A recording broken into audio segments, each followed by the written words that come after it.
You're up. Yep. Thank you. I'm going to call this meeting to order. At this time, I would just like to take a moment of reflection to reflect on the business we're about to do today.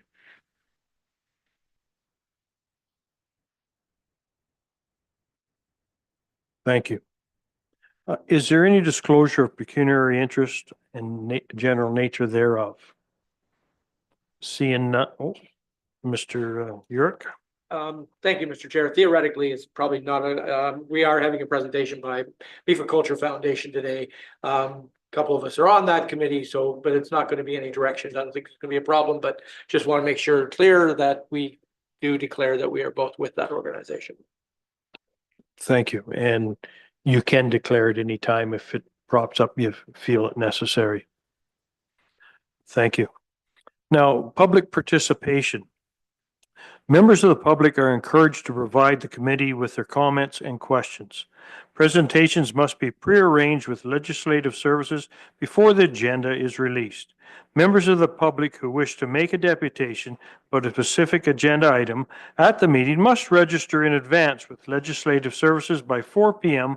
on June 3rd, 2025 for today's meeting by contacting clerk@meaford.ca or 519-538-1060, extension 1110.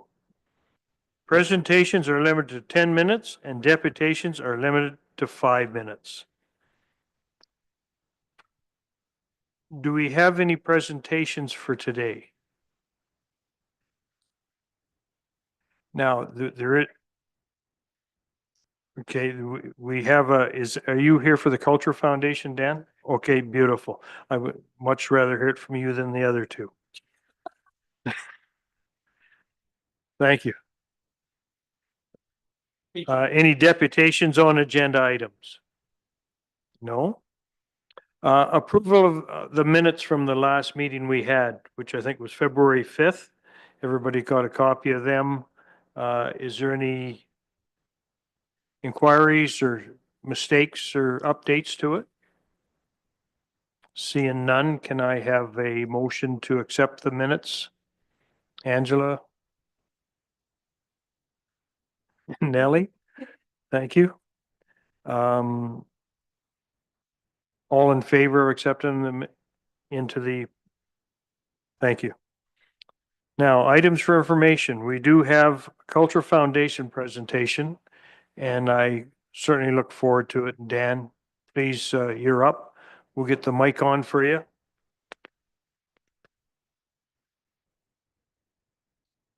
Just a button at the front there, Dan. Beautiful. Thank you. Okay. Thank you. Good afternoon. I have been elected to put this presentation forward to talk to you about Meaford's Culture Foundation, who has been in service in town for a few years now. This is our 20th year of being a culture foundation, originally set up to help Meaford Hall achieve a level of financial stability. Since then, we've morphed into a lot of other things as well, and some of those things are what we'll talk about today. Our mandate began with investing in infrastructure in Meaford Hall through fundraising activities. We are now doing an awful lot of community events through the community outreach portion, enabling the presentation of new and unique arts and cultural experiences, and also activities for children, teenagers, and community. To expound on that a little bit, we have funded dance classes, arts classes. We're starting music classes again this fall with string violins. We've already got 6, and we're going to hopefully have 12 children in those programs being trained by a professional musician. We look forward to that. We have Magic of Children in the Arts at the schools. And if you were in the library over the last few weeks, you would have seen some of the artwork that they had done displayed at the library from classes grades 3 through grades 8. And there was some pretty good pieces of art in there that impressed me an awful lot. We have a professional artist working with the children, but it was all the children's work that was up in the library. Going forward, I am the chair of the foundation. Our board is Ted Brown, the vice chair, Rob Urick is the executive secretary, David Story, who is our director, our treasurer and a director. David's background, since you already know Rob's background, Ted, I think everybody has had some interaction with Ted Brown. He's been part of the Culture Foundation since about 2008. So he's been around and working on it for a long, long time and has been a creative knowledge base that we draw on a regular basis. David Story worked with the Corner Gas movie production and directed the Corner Gas shows. Angela Forder, who you know as part of your group, is our director of community outreach. She looks after getting a lot of the grants and making sure that the money gets out to the groups to make sure that we're supporting the arts culture within this community. Gentleman back in the corner, Bill Louts, is also a director, and he does almost all of our videographer work and helps us with some of our technical issues as well. Andrea Roylance is a director. She's also working with the Hospital Foundation, and she's done a great job in our Women's Day, International Women's Day events over the last couple of years. And as of last week, we brought on one more director, and her name is Lori Stevens, and her background is in writing and creative arts. So she will be a great boon to us as well. Some quick financial facts. We've invested over the almost 20 years that we've been here, just over $1 million back into the community. Large portion of that is into Meaford Hall, over 700,000. And that's on capital projects and sponsorships, and a large pool of volunteers work with us. And we have a 98% efficiency in our funding. 98% of it goes right back out to the public. We use a little bit to pay for our needs as far as paperwork and things like that go, but everything else goes back. And 335,000 so far has gone back into community outreach in the other programs. You can forward slides as well, Dan, with the remote there. Oh, sorry.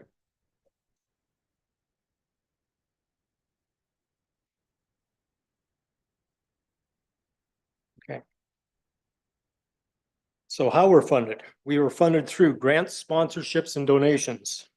Meaford International Film Festival is one of our bigger fundraisers, and we have an online auction every fall, normally the last 2 weeks of November.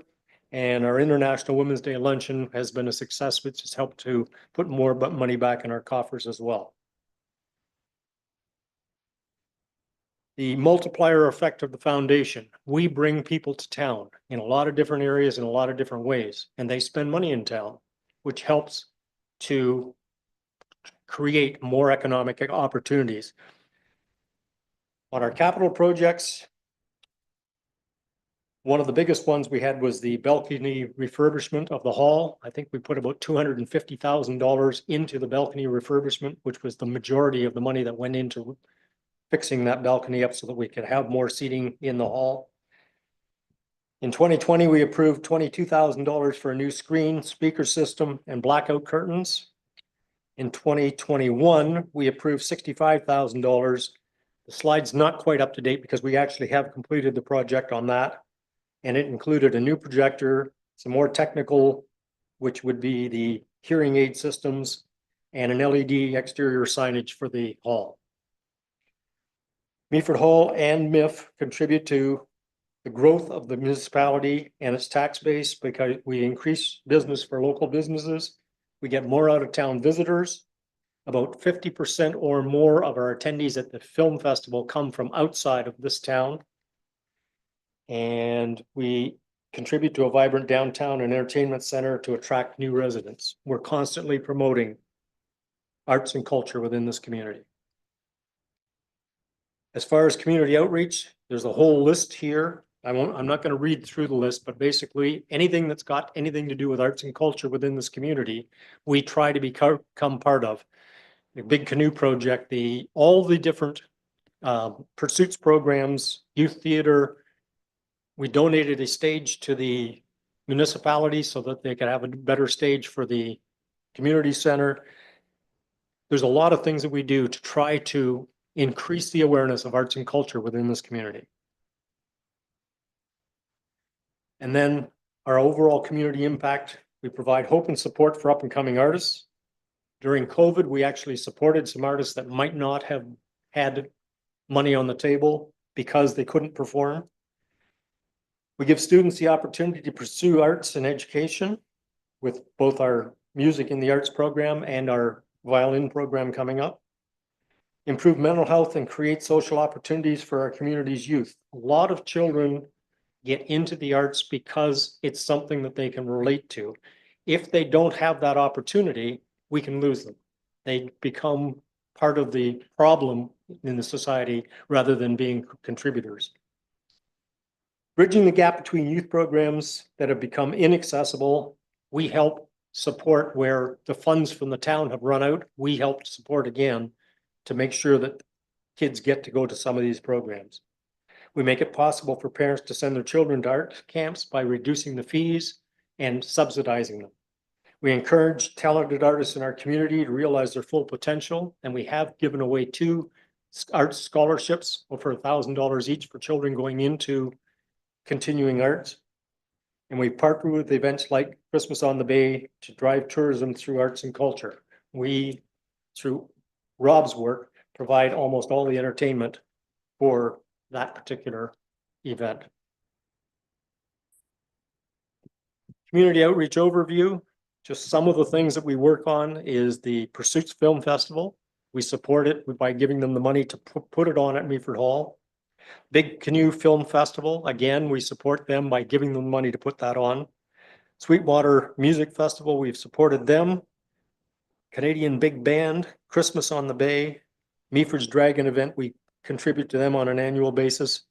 We've given arts, our bursaries to the immutable arts to the children that cannot afford the programs. We've helped them out. Post-secondary scholarships, I mentioned 2 of those. Imagination Studio, we brought them into Meaford Hall for March programming in a couple of different years. And the Magic of Children in the Arts, and again, we're going on further to do the violin program. With that, I'll leave it open if there's any questions. Is there any questions around the horseshoe? No questions mean you must have done a great job Or I on the bored everybody to presentation. tears. Any comments? I have a comment. You're probably tired of hearing this story. But in 2014, I'm kind of an outsider to the town of Meaford. I live way out in the boonies. 2014, when I got elected, my first job was going to be to shut the Meaford Hall down. Waste of taxpayers' dollars. I quickly learned, with the help of former Mayor Klumpus, pounded it into my head, that you must have culture and arts in a municipality. And there is a cost to culture. Since then, I have brought people to the Meaford Hall from Toronto, Kitchener, British Columbia. We've spent money in town every time we come and leave with a great experience. It's a hall that everybody's proud of. And I can't believe how quickly it changed my mind on something that was, I thought, a detriment to the municipality, to one of our biggest assets. It surprises me how much the foundation does. You must be very proud. I'm proud of you, and I thank you for what you do for the municipality. It's one of the biggest assets in this municipality. Thank you. Thank you, Mr. Chair, and thanks, Dan. Really appreciate the coming down and doing that. The other, it's funny because when you talk about that, the one thing a lot of people don't realize, because tourism, and this is going to kind of more towards the growing our economy, kind of the ECDEV scenario.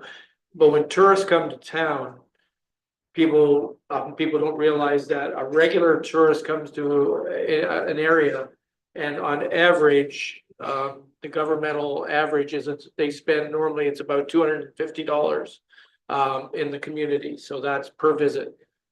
A cultural visitor spends twice as much. So when they come to town, they tend to be doing little higher priced things. It's not hiking and trails, it's whatever, but they're actually attending, doing restaurants, doing hotel rooms, whatever. So there is a real dollar figure attached to having arts and culture tourism. That is a value that is actually more than just regular tourism. So there's a lot, and it's really difficult to quantify that. Sometimes people don't really appreciate arts and culture is something that's really, really looked at. It's the second largest industry in the world in Canada.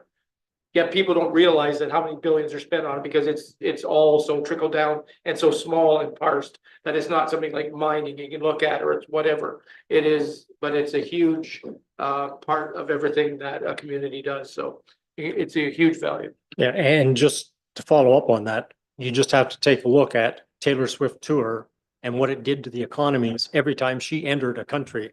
It increased their gross domestic product.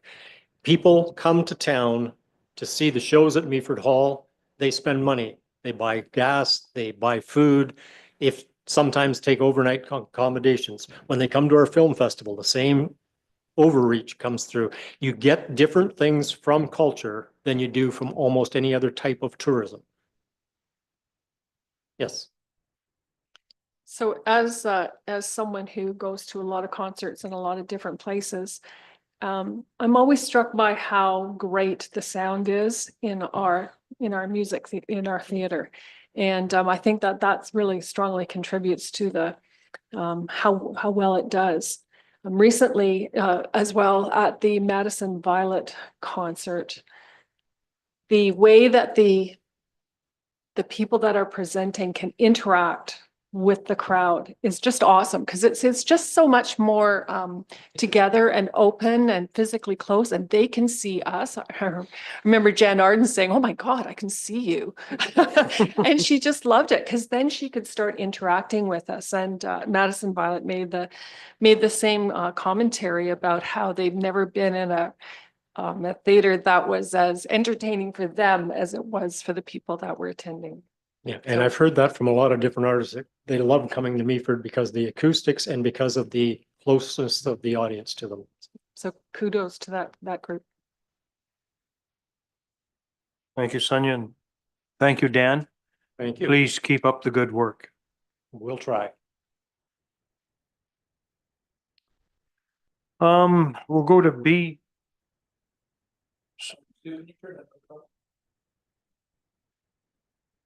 We'll go to B, CIP discussion. Now, Sue, is there anybody to talk about the CIP discussion, or should I say a few words about it, or? Through you, Mr. Chair, I did hear that that is on hold right now. I asked, and I think there's a motion at council or something with it, so there's no new anything that I'm aware of to report. Right, and I'll just tell you my side of the story, whether it's true or not. I had issues with the CIP program. A farmer asked for the CIP program to pay for solar panels on his barn roof, which helped him immensely. But it came out of CIP program, which is actually taxpayer dollars. And I didn't think that's what it was meant for. I thought it was meant for to improve the facade of a building downtown, which helps the whole town, which helps, the whole municipality. When you have a better looking downtown, you have more traffic, you have a healthy downtown. I find Meaford is the heart of the municipality, and you have to have a healthy heart. But in the CIP program, there's grants and loans for facade and land improvements. There's building and planning fee waivers for affordable housing, which I do like. Commercial, industrial, and farm developments. Loans to create public tourism and destinations. I can agree with that. There's phased tax increments, financing up to 10 years. It goes on and on and on and on. And I just felt it's too heavy, is why I brought a motion forward to relook at it and maybe pare it down to a little bit that would help more of facades and downtown, and not just downtown, any businesses. I know I approached the business in Rockford, and very successful restaurant in Rockford. And I said, there's money available for facades. She says, we're doing so well, I don't need help. I said, but that helps there. But that's what it's meant to be in my mind. I'm open to suggestions if you want to sway my mind, anything on it. I think that's why it's gone back to staff to relook at, because I thought it was way too broad and there wasn't enough money in it left over to do what I thought was necessary, because people were getting money, for things that I didn't think helped the municipality. So any other comments on the CIP program? Yes, Angela? Thank you, Mr. Bartley. So I don't know if there's like a formal process to request this or how this would look, but I know that staff, as you say, is revising the CIP program to bring back to council. Would it be possible to have that come to this committee before it goes back to council to discuss what that new report looks like?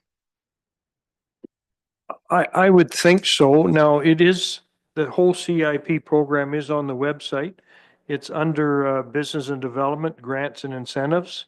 It's 46 pages. I would suggest that you just go in, see what's in there. If you're happy with it, if there's something you want to change, I would like this committee to be proactive and take something back to staff and council before we come up with something. I think we've got time because there's so much on the books for staff to do right now. This may take a while. But feel free to go in there. It's right on the way. I've got it up here now. It's 46 pages. And see what you think. Maybe it's perfect the way it is. I don't think it is, but that's only me. So, Angela, I think that can be done. Yes, Rick. Through you, Mr. Chair. Certainly, I tend to agree. When I've read through it, it basically it's packed with opportunities or suggested opportunities, and I would certainly support maybe a refining, because it's pretty broad, and I guess making application, if you make a good case, then there's opportunities there. One of the things I know we've talked about in previous meetings here in regards to accessibility and the demands for the municipality and store owners and businesses to comply. Would this be a program then that would be something that could be a source of funding for renovations for accessibility? See, to me, I think that would be a thing you could use for this program. Unfortunately, what's happened with the accessibility, they've kind of set it on the side burner. It was supposed to be implemented by now, and they've changed the date twice now. And really, unless you're doing something to your building, you're not made to do it. So we've asked for staff to bring some sort of education program to the accessibility committee to take to the business owners. I'm not sure if that's being done yet or not, but yes, I agree with you. That's something we should do. But if any one of you read something and have a comment, email me on this CIP program, and I will get it to the proper channels in staff, because I think it's something that we have to go over. That's only my opinion. Anybody else on the CIP program? I'll go to C. It was asked about the community engagement coordinator position. Sue, do you have anything on that?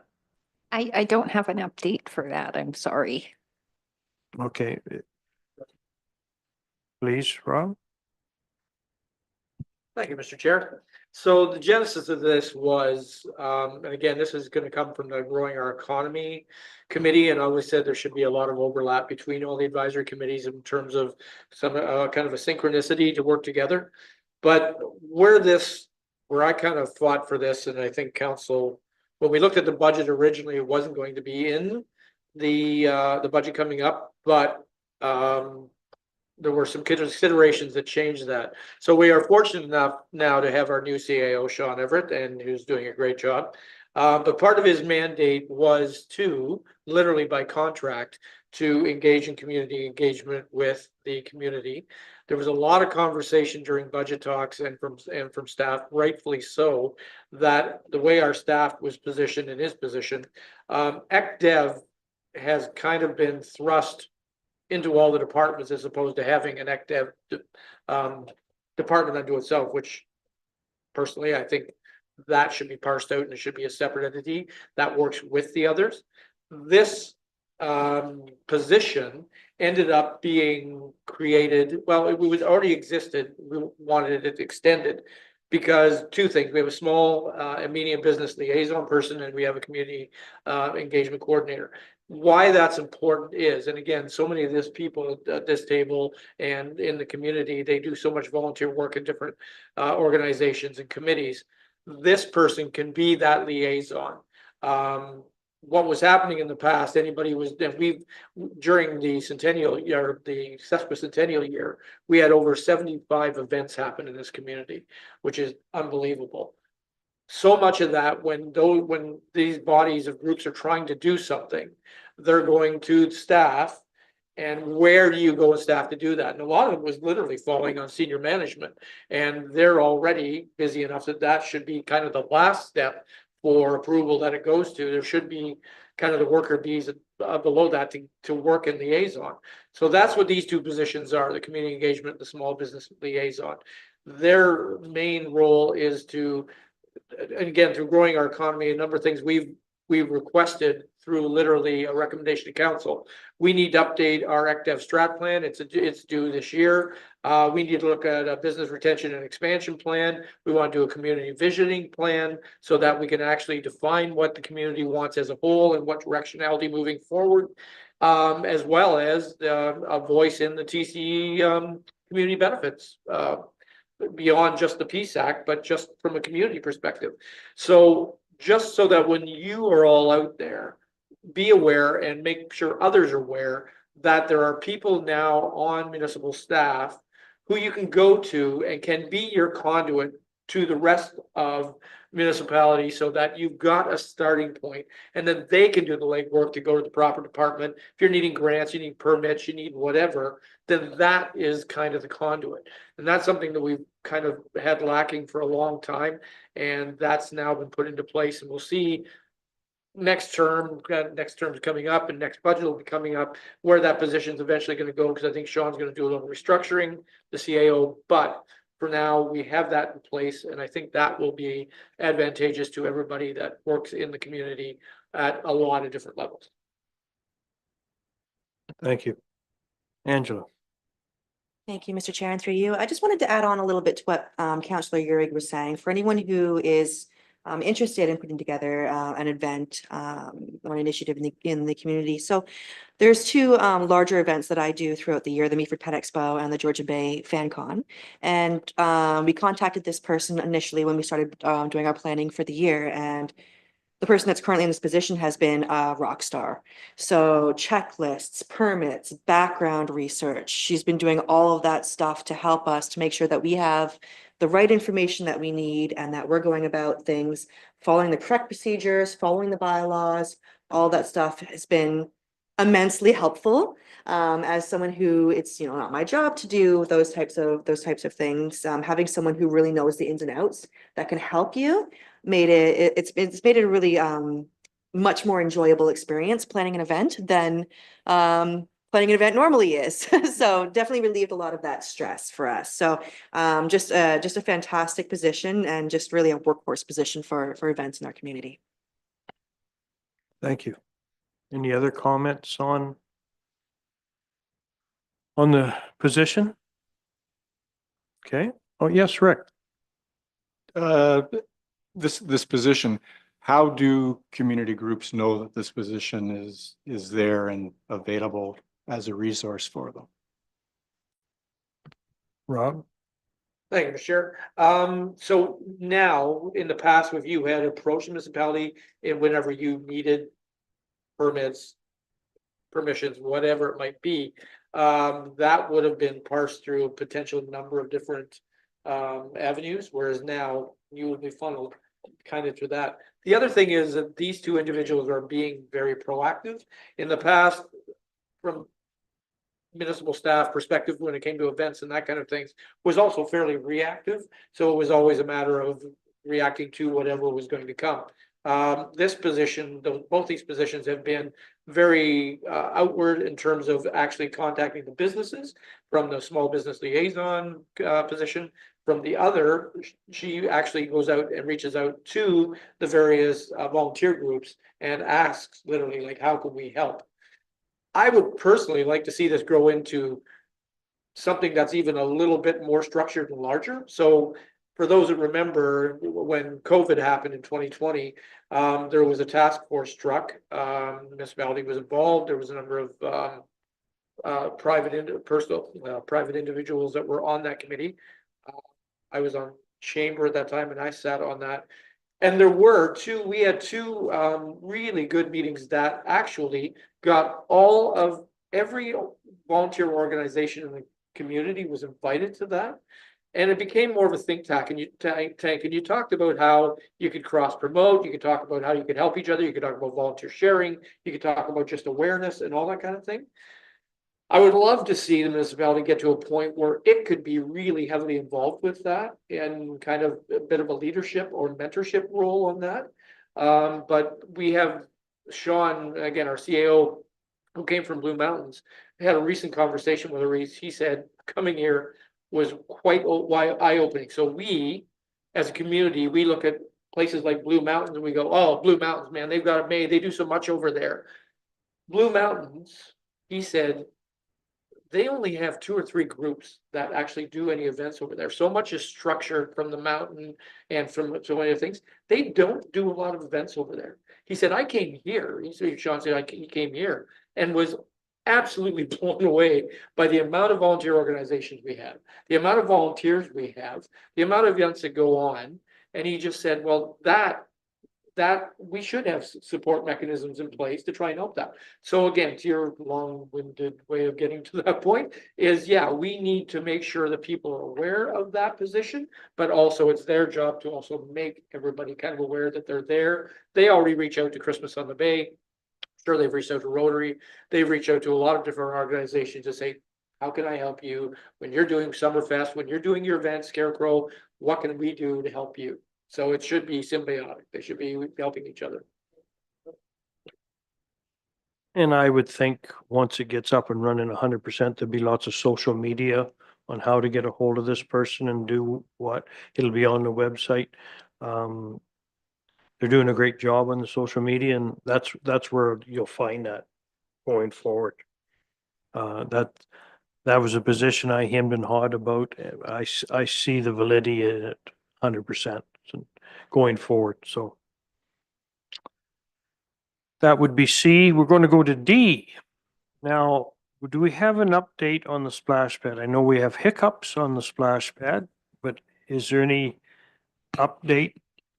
Through you, Mr. Chair, I did speak with Rick this morning, and he said there is no update for the splash pad. He explained that there was a donation that was withdrawn. So he did say that they do have a meeting scheduled on June, I think he said 23rd.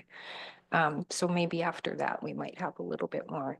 Okay, people are quite anxious, and it's sad to hear that donation was withdrawn. Very sad. Another little article was that property is in actually 3 pieces of property, and we found out we don't own one of them. So that's about to be fixed as we speak, and so you can't go forward if you don't own the property. So that's what's happening there. I know. There's a counselor that uses it all the time, Counselor Forder, and we're anxious to get it open for him. But at this time, it's on hold for now. But most of the money's there for it, and I hope it does go forward. Anything else on the splash pad? No. We're going to go to number 7, committee inquiries. Is there anything the committee wants to see or hear? Sonia, you had a request? So I would like the opportunity to talk to the committee about the work that's happening at Rotary House. While many people think of it simply as a thrift shop, it has multiple programs within the building that support community safety and well-being, and I'd like to talk to you about those programs. Okay, beautiful. Is there anything else around the horseshoe that Sorry, you my apologies. Peggy and I would like to talk to you about this. program. really? Okay, tag team. Beautiful. Yes, Rob. Thank you, Mr. Chair. Just wondered whether and I know this group is going to speak at one of our Growing Our Economy, and I just didn't know whether or not this group, whether they would like to hear them from them or not. So another contentious issue that's been kind of going on in our community is the short-term accommodations. That is coming to council in the next couple of meetings, and we are working through that bylaw. But what was really interesting was CAO, couple of councillors, we had an opportunity to meet. There's a group of short-term accommodation owners who have formed a body. Very, very professionally, they presented to us because it was counterpoint. When you put out something like a SDA bylaw, we certainly heard a lot of the negative about some of the things that happens in the community. This group came in from the other perspective, talking about the advantages it brings to the community when we talked earlier about tourism and bringing people into this community, et cetera, et cetera. So they made a very good presentation to staff and council at that particular meeting. They're also very willing to speak to any committee groups that might be interested to hear them, because they talk about, and again, so what they've done a really good analysis of a lot of the municipalities in Grey County. Talked about numbers of actual rooms of accommodation that exist within all these, the financial impact it has on the businesses, et cetera, et cetera. So they have some really kind of interesting information that can be shared. I'm just putting it out there that they're willing to come to talk to any committee that wants to hear them. They are going to be addressing Growing Our Committee sometime in the future. Didn't know if this group would be interested in hearing something like that. Certainly I would. And that brings me to the thought.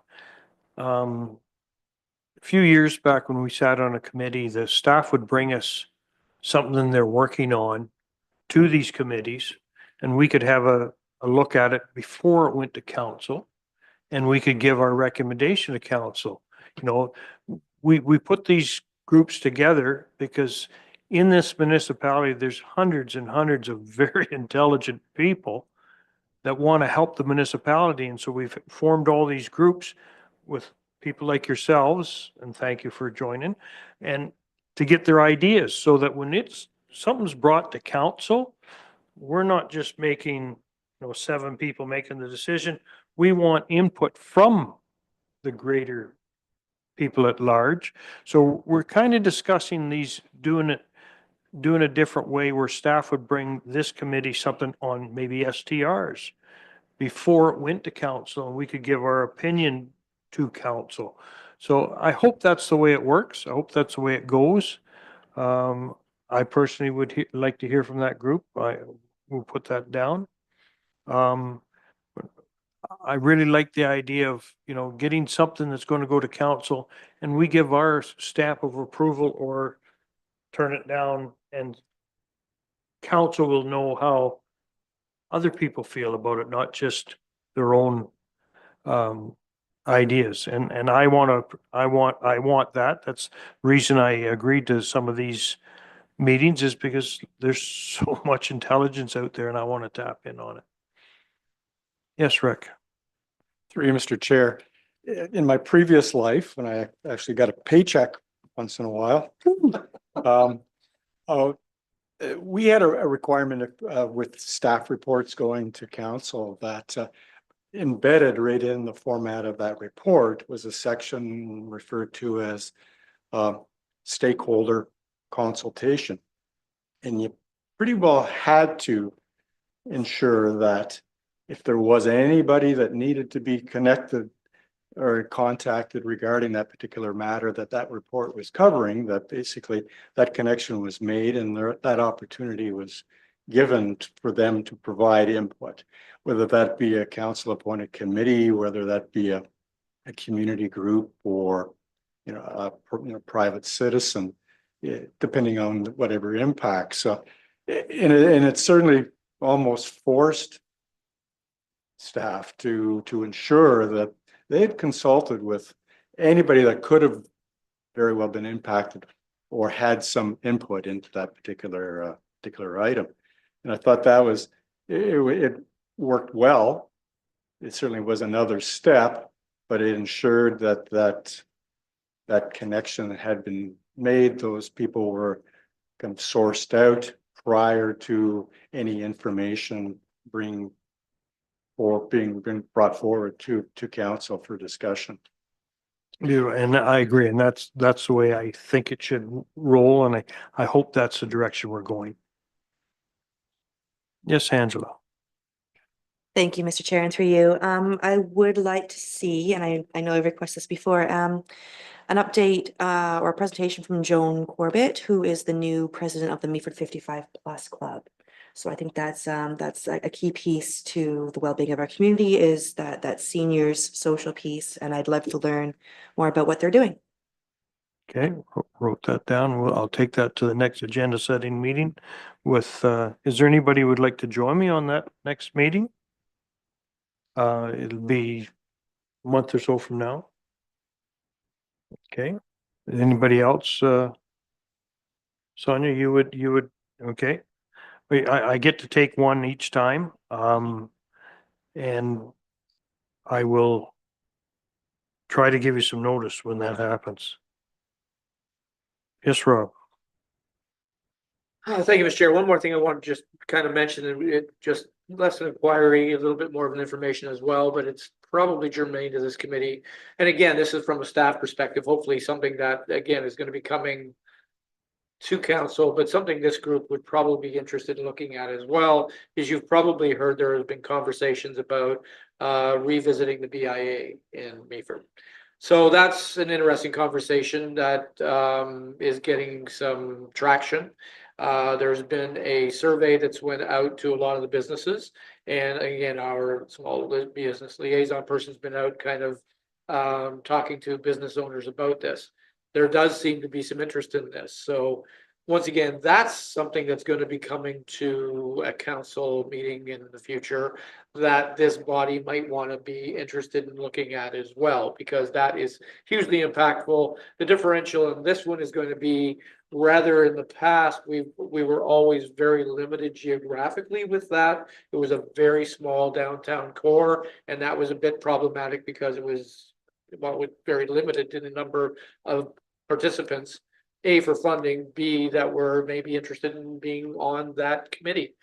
We're now talking about extending that well, like now up the hill in Meaford, as well as more out further towards SCP and that kind of area, and further out, expanding that. But I just think, again, as an advisory committee, you might, if we see that report, you might have some interesting feedback in pros, cons, suggestions that could be visited with that. So I just think that's another thing that could be tabled for this group to think about or talk about. Beautiful. Thank you. Yes, Angela. Thank you, Mr. Chair. And just in response to Councillor Ehrlich, was this a municipal survey that was sent out, and was it only sent to the downtown core? Because if they're considering other businesses potentially, I think it would be good to survey those businesses as well. And I know they haven't been surveyed, so Yeah. it'd be good to get their feedback as well. I'd be interested in seeing that data. Absolutely, and it wasn't actually a municipal done originally, so it was the strength of Meaford downtown. The chamber has been involved. There's been a number of groups involved. The kind of survey was done more of an ad hoc, just of a lot of people saying, hey, we think this is a good idea. So now it's starting to get more formality, and that's why it's going to be brought to municipal staff to try and actually kind of look at this and what the structure, because we're going to have to, because it was enfranchised, we'll use that word, sure, what the heck.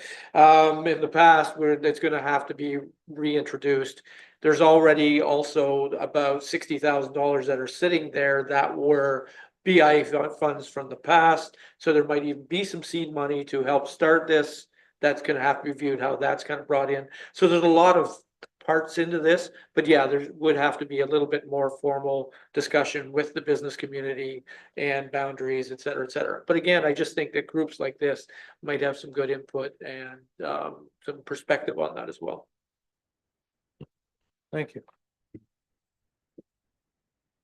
Any other inquiries or things you want to see coming up? That's a handful already. Should keep us busy. We're going to go to number 8, communications. The committee will consider correspondence received by members of the public during each meeting. To share your comments, thoughts, or concerns with the members of the committee, the public can send an email to clerk@meaford.ca. When emails are received to this email address, they will be compiled into a correspondence list, which is then distributed to the committee members prior to the meeting. The cover sheet of the list will be included on each meeting agenda. The contents of the correspondence list are not included on the public agenda to protect the privacy and personal information of those residents who choose to send in their thoughts and comments. Thank you. Date of the next meeting is Wednesday, August 6th. So the prior 2 weeks before that, we'll have the agenda setting meeting and I will give one of you a call. Having said that, that's come to the end of the meeting. I declare this adjourned. Do we need a vote to adjourn, Sue? No, I adjourn the meeting.